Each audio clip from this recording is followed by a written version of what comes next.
was a visionary, a maverick, a risk taker. If he was alive today, he would be like the Steve Jobs of fashion.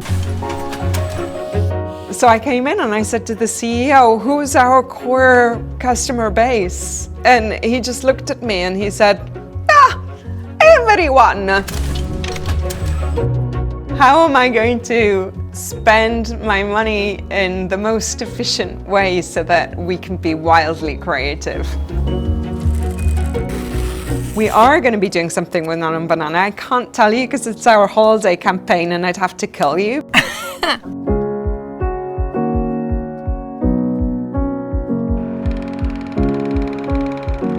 Born in 1898, outside Naples, Salvatore Ferragamo made his first pair of shoes at just 9 years of age.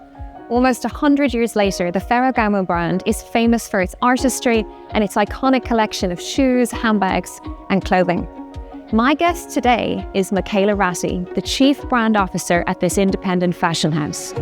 You are going to love this conversation as Michela talks about how she and her team are using Google's AI solutions to transform the way that they work, about how craftsmanship and AI work hand in hand, and about how emotional relationships are at the heart of every luxury brand, but even more so in this AI-first era.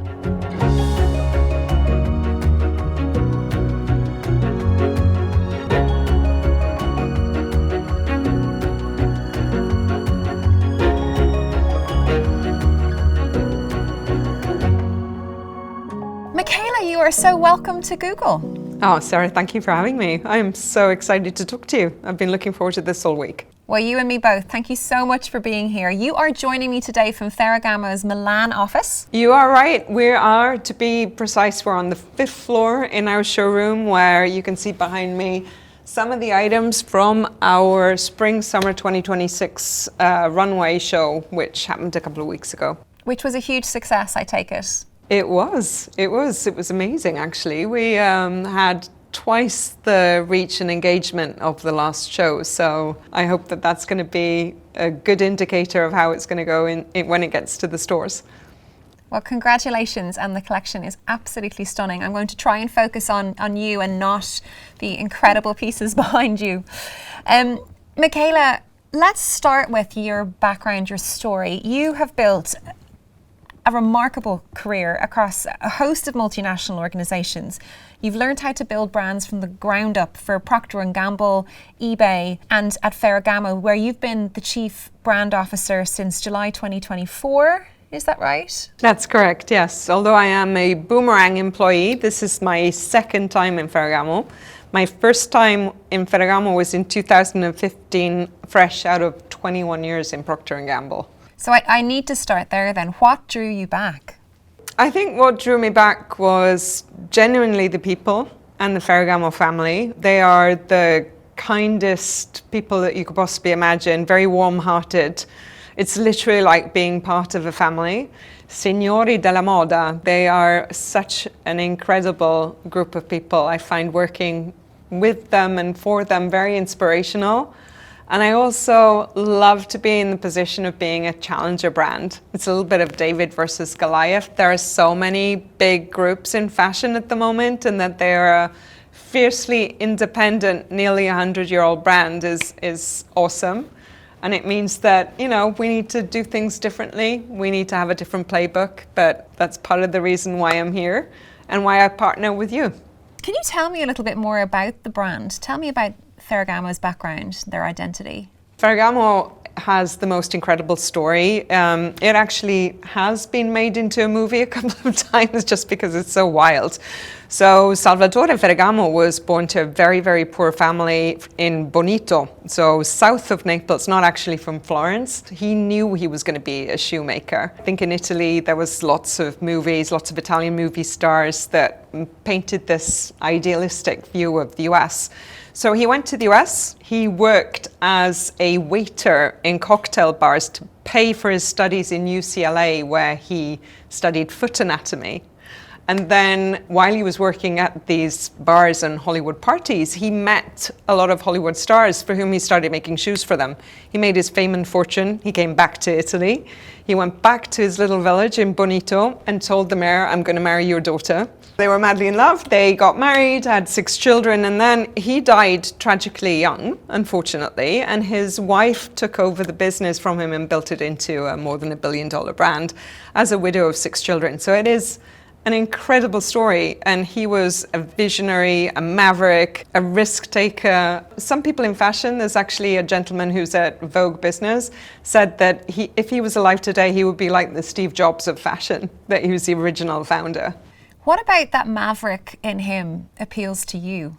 He was absolutely a visionary, but he was also wildly creative. I think it was just after the war, he made shoes out of candy paper, so out of cellophane that wrapped sweets in them, or he'd make them out of cork.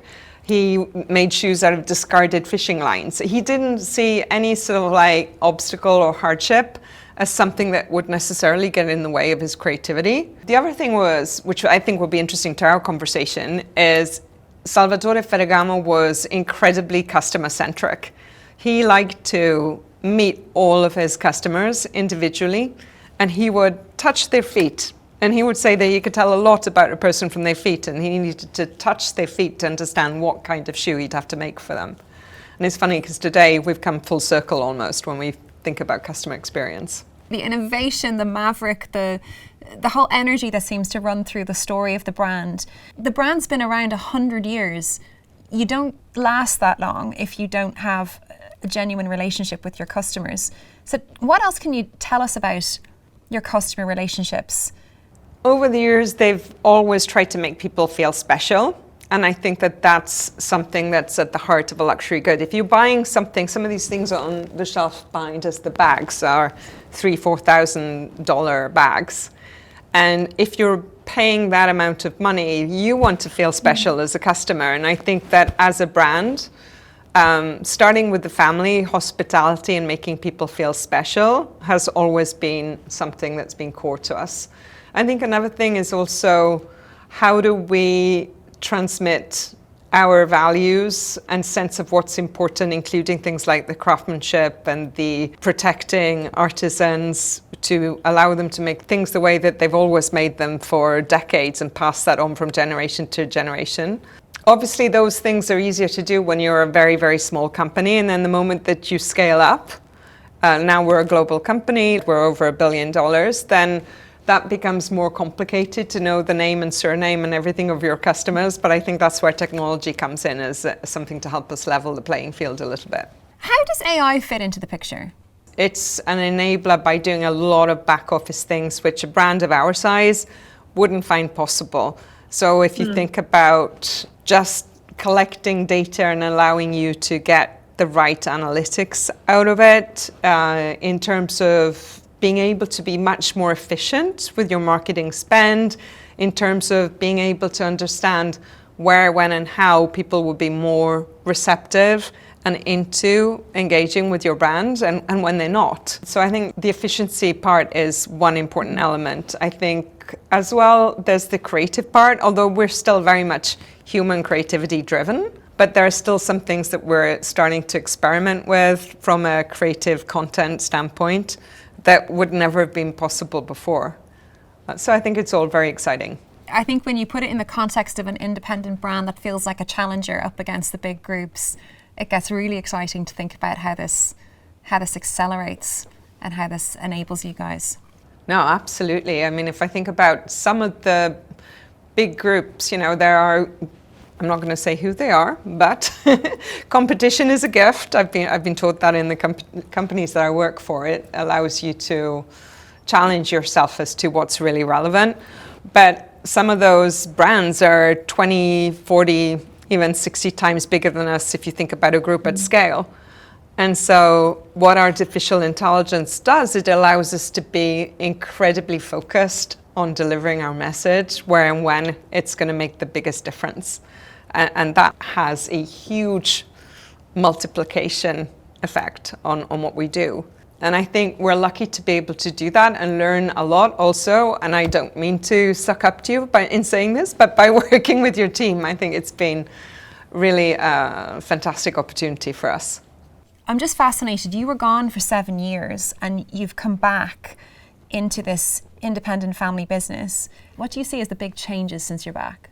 The media channels have proliferated, and I think that the ecosystem around the consumer has changed, but the consumer has changed as well. So whereas before I think people would accept much more that there would be a creative or a designer or a brand telling you this is what fashion is. Now it's much more about the customer and how they want to wear fashion. And it's much more of a dialogue. People are, they research their purchases more. They think about the quality of what they buy. They think about, is it worth the money? And I think they think as well about putting their best face forward rather than letting someone else tell them what's fashionable and what's not. So all of that reflects a very big change in how we go to market. What you're describing is also, you know, how do you take a little bit from the customer, that's kind of going back and fitting into each other's story maybe. Yeah, that's a really nice way to put it. I think it's exactly that. I think that social media in a way has represented a kind of democratization of luxury. Yeah. It's more accessible. I totally see that. So how do you use creativity to keep Ferragamo contemporary?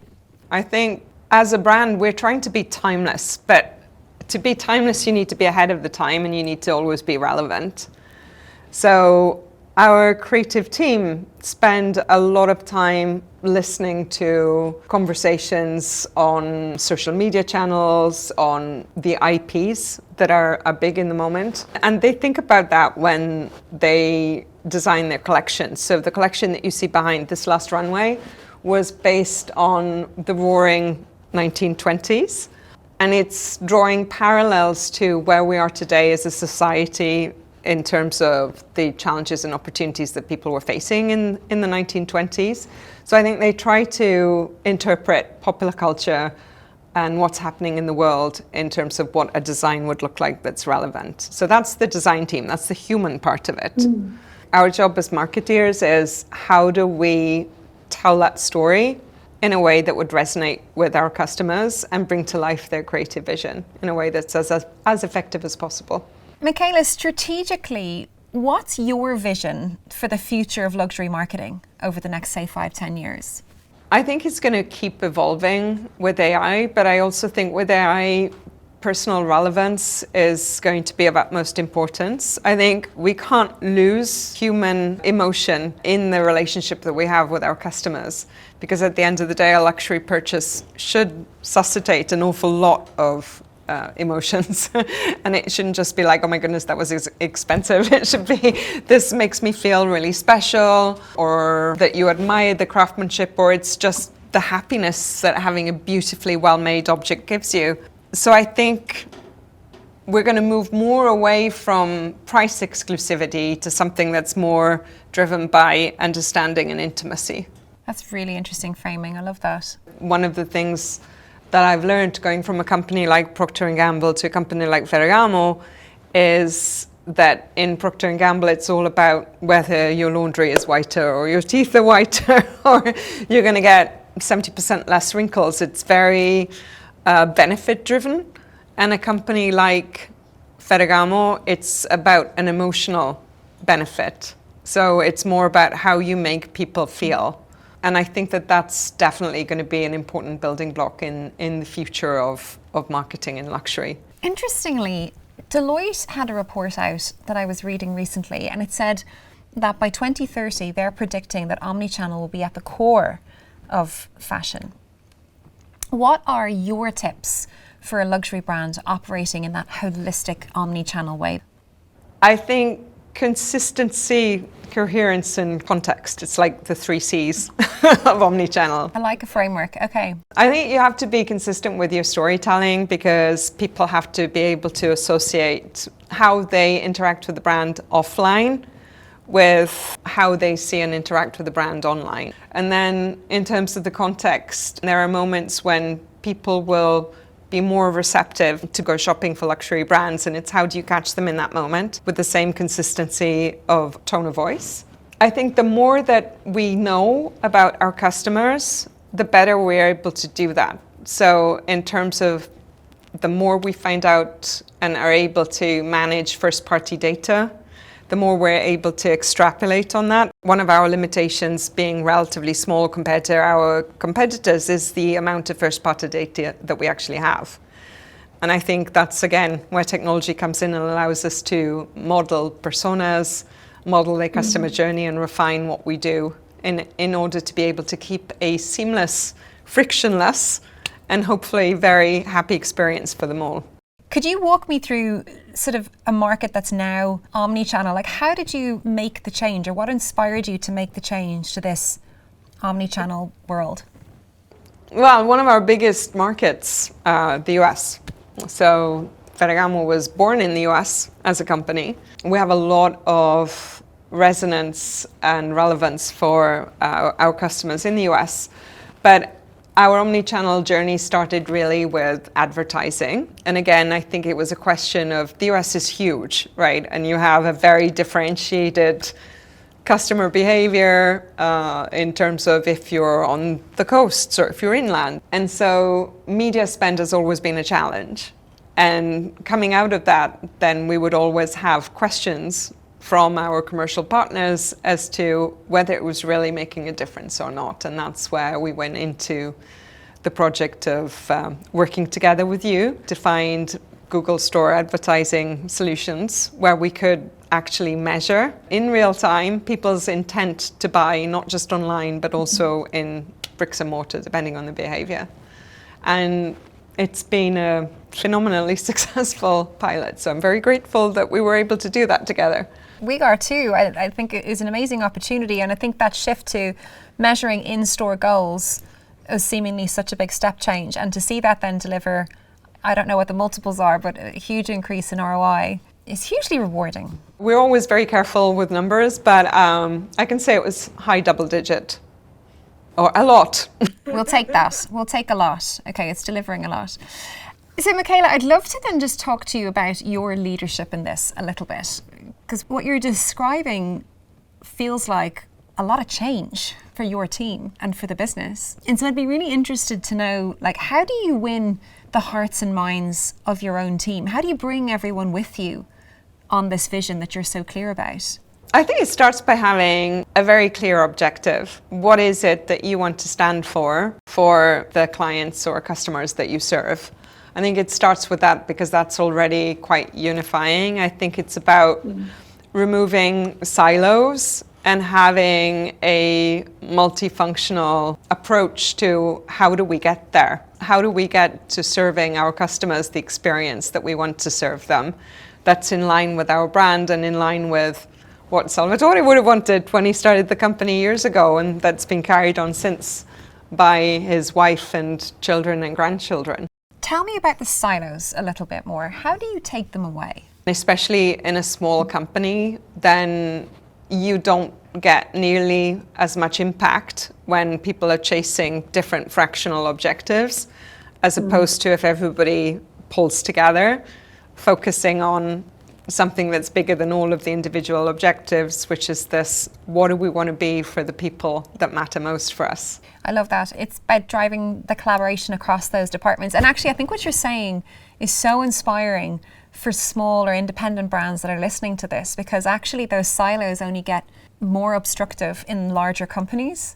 So I think the ability to actually take those silos down in a small independent company and get that collaboration going, and for everybody to rally against that, around that same future, becomes an incredible competitive edge, particularly today with AI behind you all. Definitely.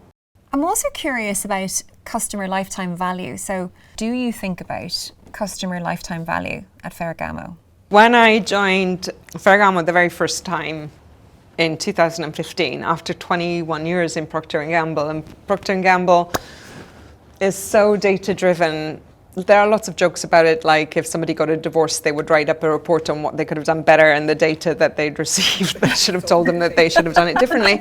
So I came in and I said to the CEO, who's our core customer base? And he just looked at me and he said, everyone. What question is that? Stupid question. I serve everyone. 16 to 60, I love them all. And at the beginning I thought, oh my gosh, that's wild. You know, and the difference from coming from something very data-driven to something gut-driven. But I realized he was actually right in that it's about meaning something for your customers and building a relationship so that they will keep coming back to you. And for that, you need to make them feel great, and you need to be relevant, and you need to resonate with them in the moment in their life in which they might be thinking of engaging with you as a brand. So thinking about today, what are Ferragamo's biggest challenges? Well, part of our challenge is obviously the efficiency on our spend because of the scale challenge that we are facing as an independent Italian luxury brand. But we're fortunate enough to have a partner like Google, which provides us with a technology framework within which we can then focus on delivering the best creative experience that we can without having to worry about, oh my gosh, am I sure I'm going to get the ROI on this? How am I going to reach the people where it's going to make the biggest difference to our company performance and relevance as well? You know, you want to make sure that you're serving up your narrative and your story to people who are going to be receptive and who will care about it and who will react and interact with it. So I think we've had a couple of good examples. Working with you, for example, on programmatic advertising. Programmatic advertising for us has been fantastic. We've seen that it's actually driven performance to the extent of doubling our ROI. I hope nobody from our finance department is watching this, but yeah, no, okay, no, apparently not. Double. So tell me more, it's doubled your ROI versus what? Versus when we would shoot more broad with a technique which I believe is formally referred to pay and pray, or rather, The technical term. the technical term, pay and pray, where you basically advertise in a very broad channel hoping to catch somebody who might eventually display some sort of interest with you. So it would be the equivalent of kissing a lot of frogs to find a prince. But that's an incredible return. So programmatic seems to be really working for you. How else are you using AI out of interest? Right now, working with AI on agentic copywriting to make sure that we will be in the right places to meet both LLMs and SEO. We have a bag called the Hug. I'm trying to see if there's some examples here behind me. It's one of our best sellers, and it's got its name because these two little arms of the bag, it looks like it's hugging itself. And so for Valentine's Day and Mother's Day, we were able to do some beautiful creativity with our own hug bags, which were shot by a human being, but where flowers and fruits and other things were hugging the hug. And it reflects a human condition, which we also found through AI. There's a condition of where, you know, when you look at fluffy clouds and they look like dinosaurs and everything, and there's a technical term for that. So AI gave us the suggestion of why don't you do something of seeing hugs everywhere? We tried that out, and it worked pretty well. So a rumor has it that you are trying some things with Nano Banana with Google's tools. How do you feel creative tools like Nano Banana will impact creativity in the future for you guys, for other fashion brands?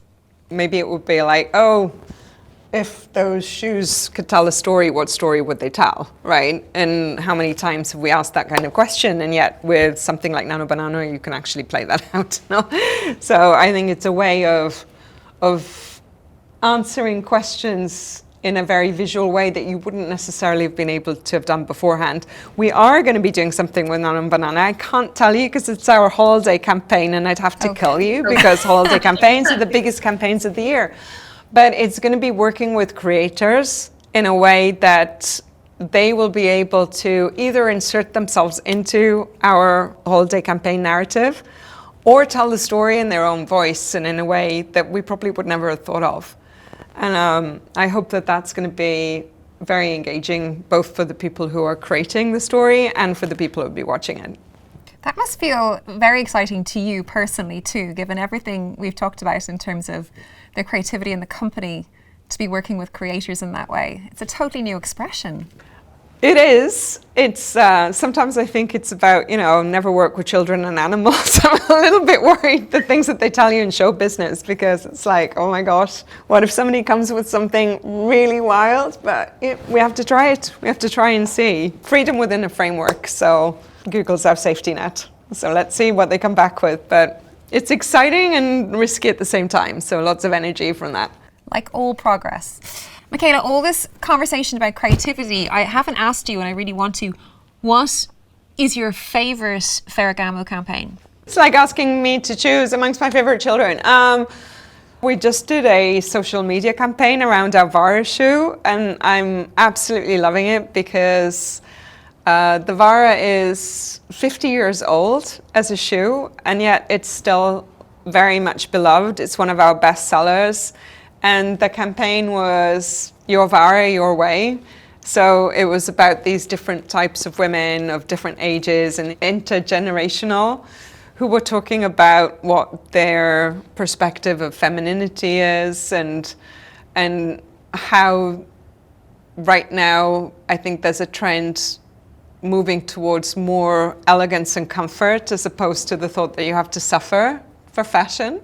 We had Giovanna Gentile Ferragamo, who is Salvatore Ferragamo's daughter, and a girl called Fiamma di San Giuliano, and she is Salvatore Ferragamo's great-granddaughter. Her grandmother is Fiamma Ferragamo, who actually first came up with the design of the shoe. So we had, 3 generations represented, and it's somehow, I think there's the authenticity of the story, and the fact that there's multiple personalities saying what femininity and elegance means to them meant that it was pretty successful. It's working very well. As you think about 2026, what's top of mind for you? Budget. Budget. Did you say I budget? need more money, yes. Because there's so many things that we want to do, and we have so many ideas of one of the great things for working in luxury is that, and part of bringing to life brand experience, it means you dream of doing big and beautiful events, and next year, 2026, there's the Winter Olympics, there's the Soccer World Cup, we'll have our fashion shows. It's the build-up to 2027, where we celebrate 100 years. So that's already, you can imagine, I'm thinking, that's going to get expensive really quickly. How am I going to spend my money in the most efficient way so that we can be wildly creative? I think that's what's on my mind. Funny you should mention budget. We have a question, Michela, that we ask all our guests on this series, and I'm going to ask it to you. I want you to imagine that you have 10,000 euros left in your business account to keep the doors open, and you decide to spend it all on marketing. Where do you put the money? I'd probably spend it in something where I would turn our top customers into advocates and ambassadors and a growth engine, hoping that it would become a self-perpetuating cycle. And I'd probably ask Google Gemini for some as a double check of is that the right thing to do? Where do you think Salvatore would have put that money? Well, Salvatore is completely wild, a wild visionary. I'm thinking, my favorite story about him is that when he came back to Italy, he sort of spent an enormous amount of money on buying a castle in the middle of Florence, and everyone was like, "You're crazy! Why are you buying a castle?" But he bought it to be a hub of creativity and to be the seat of the company and all of these other things, and it ended up really paying off. It's the heart of the company today. We use pictures of Palazzo Ferroni on scarves, on things. We host people there. I think he would have done some moonshot that would have been a creative moonshot to surprise and delight people, and he would have got it right, and it would have ended up paying off. So he would have taken some wild, crazy risk to make people dream. A creative moonshot. I think that's the perfect note to end this conversation on. I just find your energy and your passion and your belief in the independent luxury fashion brand is just so inspiring, so fun. Thank you so much for being with us today and for sharing all your pearls of wisdom and helping us understand how you're bringing the world of AI and creativity together to build the luxury brand of the future. It's been an absolute pleasure. Thank you so much. Thank you, Sarah. It's been really enjoyable. And thank you, Google, for being such awesome partners. Likewise. Okay, we'll see you soon. Take care. Take care. Bye.